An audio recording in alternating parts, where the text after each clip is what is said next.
à vous OM5 TV. Je vous emmène visiter une galerie, l'association des artistes Figure, qui est le titre de cette exposition, donc de la ville Art Transmission. Ce sont des livres d'artistes. Alors aujourd'hui, il y a 12 peintres qui exposent à travers cette galerie. Alors la question fondamentale d'aujourd'hui pour cette galerie, est-il possible d'enfermer l'art urbain dans une boîte? Eh bien, tout de suite, nous allons rencontrer le responsable qui, lui, va répondre à cette question fondamentale d'aujourd'hui.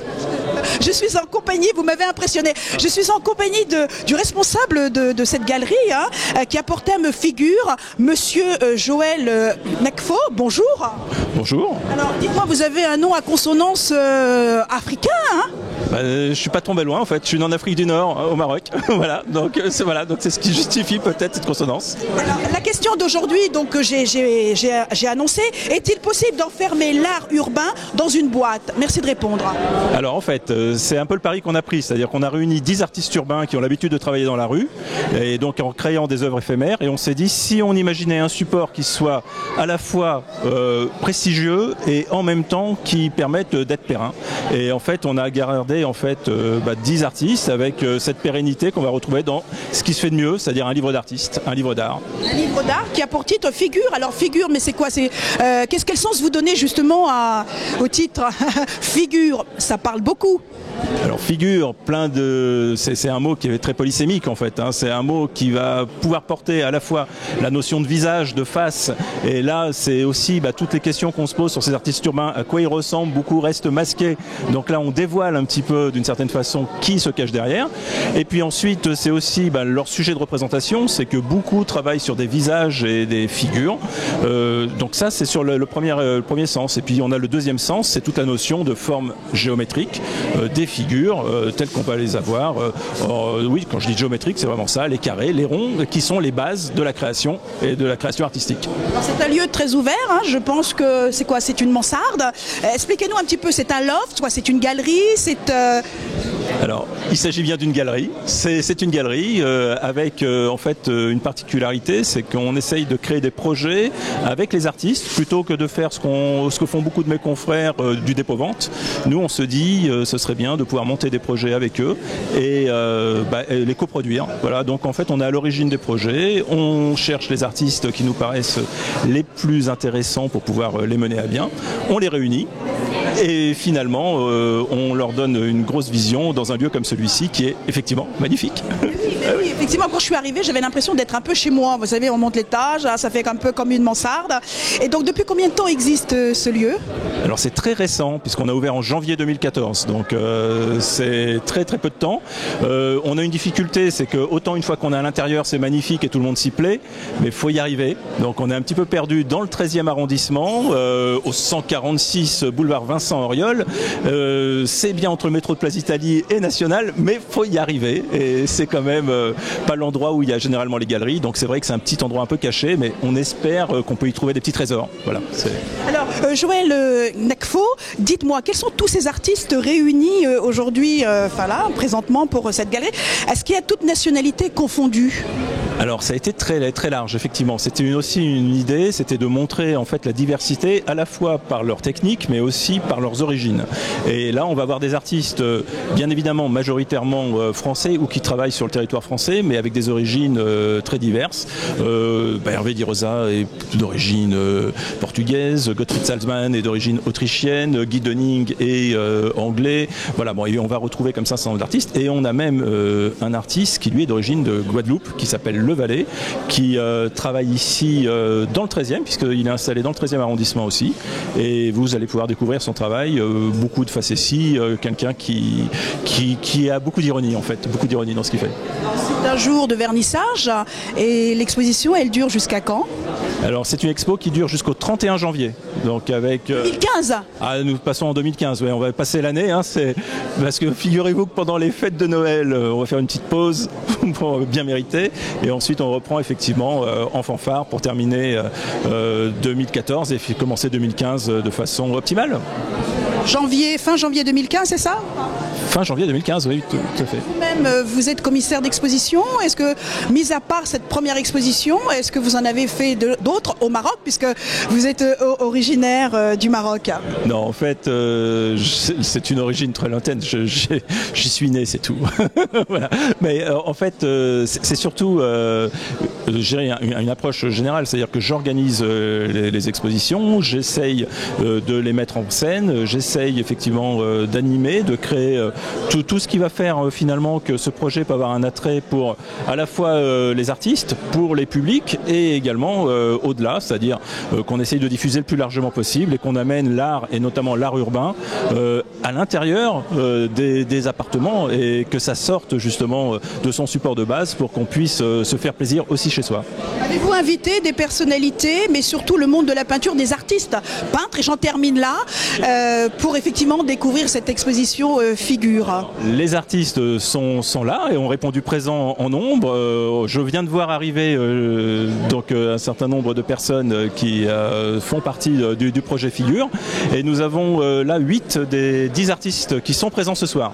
Donc sur les 8 des 10 artistes, nous avons notamment présents ce soir que vous allez pouvoir rencontrer, c'est Le Valais, donc, dont je vous parlais à l'instant, Gottfried Salzmann, René Botti, Grégos, FKDL, Stool, Jacques Villeglet, et je vais forcément en oublier un, parce que c'est la règle dans ces cas-là. Voilà, ils sont 11 en général.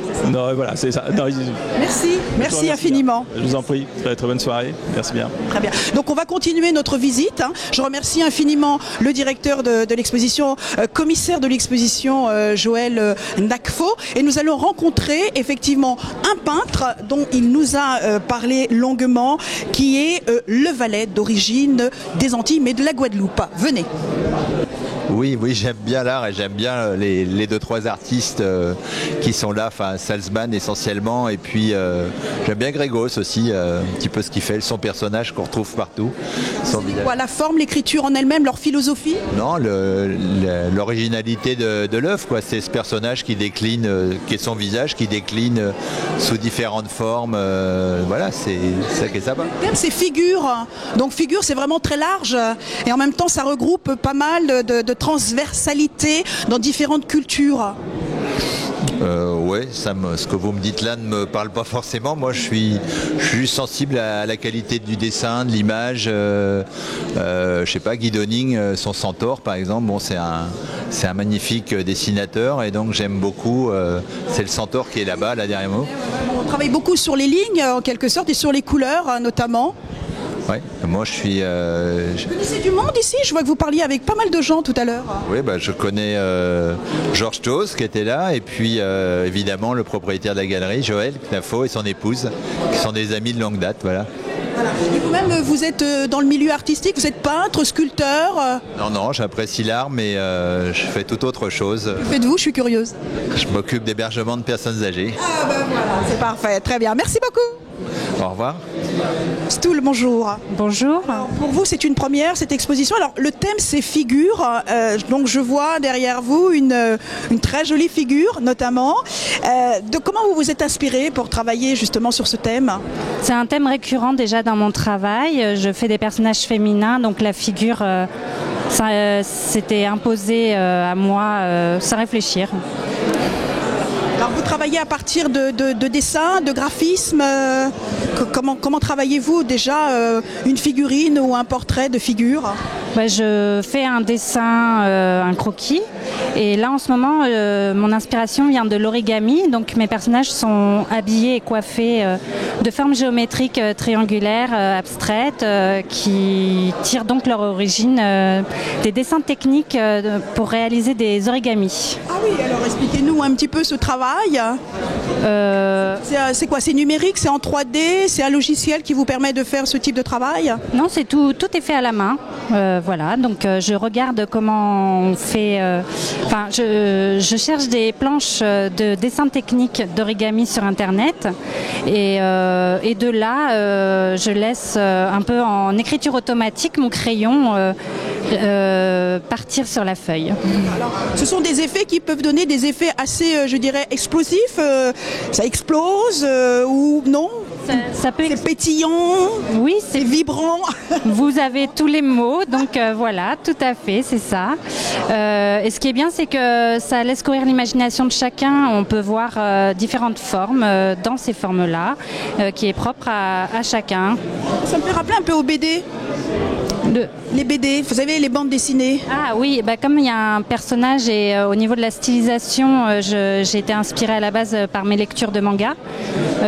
Oui, c'est pas étonnant qu'il y ait un petit clin d'œil BD. Voilà, donc je m'étais pas trompée. Merci beaucoup, Stoll. Vous êtes de quelle origine? Je suis française, espagnole. Stoll est un surnom, mais je m'appelle Estelle. Voilà. Alors, Estelle, Stoll, j'apprécie beaucoup. Merci pour votre univers qui est assez particulier. Merci à vous.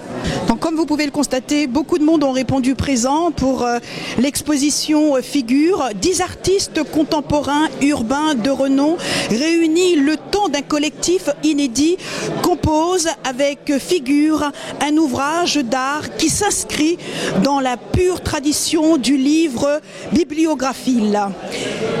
Bibliophile aussi.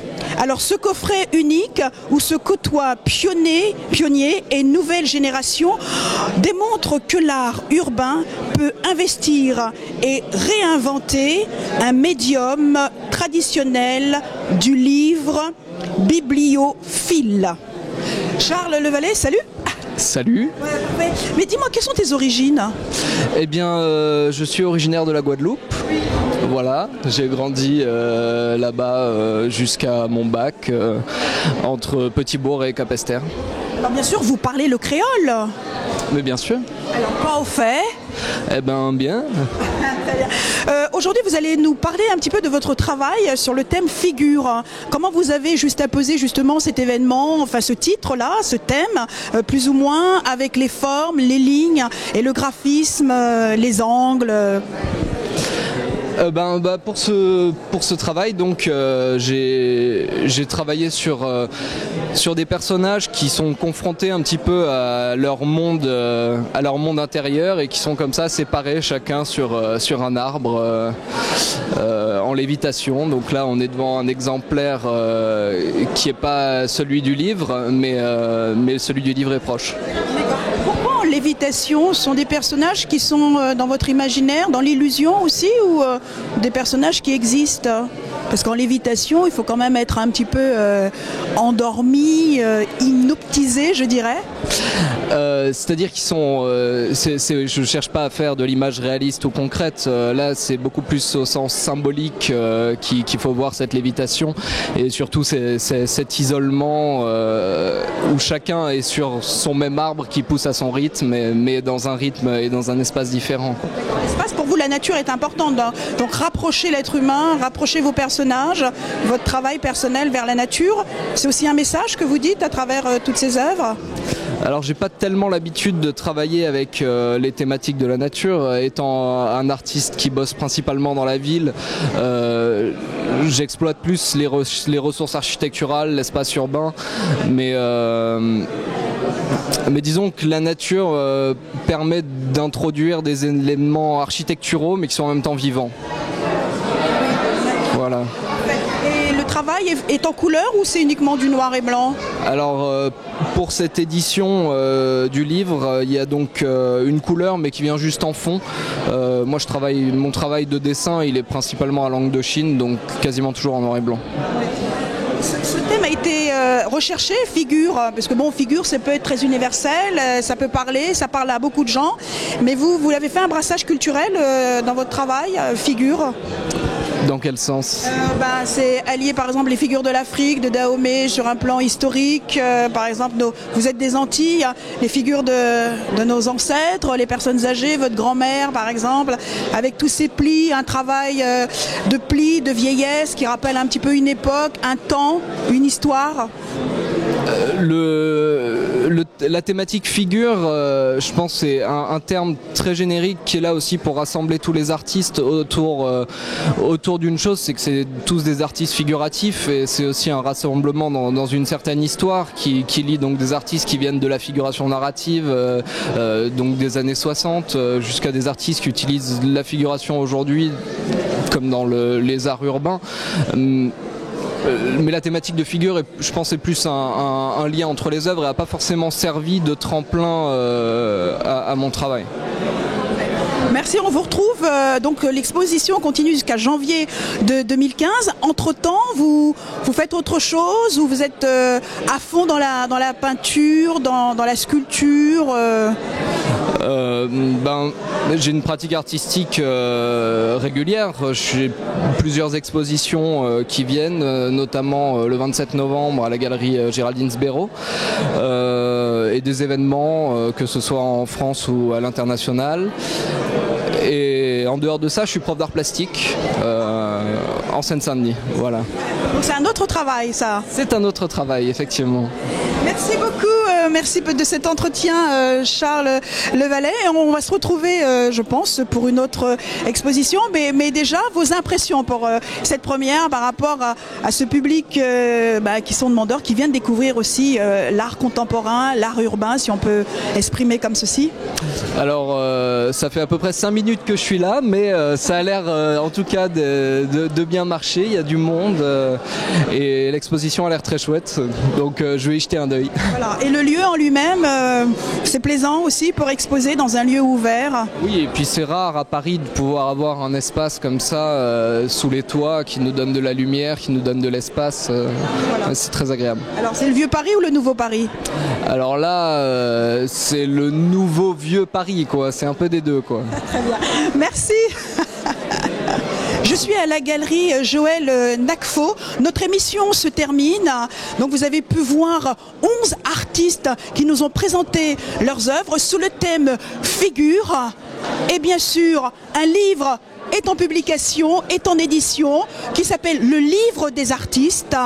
Merci de votre fidélité, merci à notre caméraman Joël Suti et continuez toujours à nous suivre sur Outremer 5. À bientôt pour une prochaine exposition.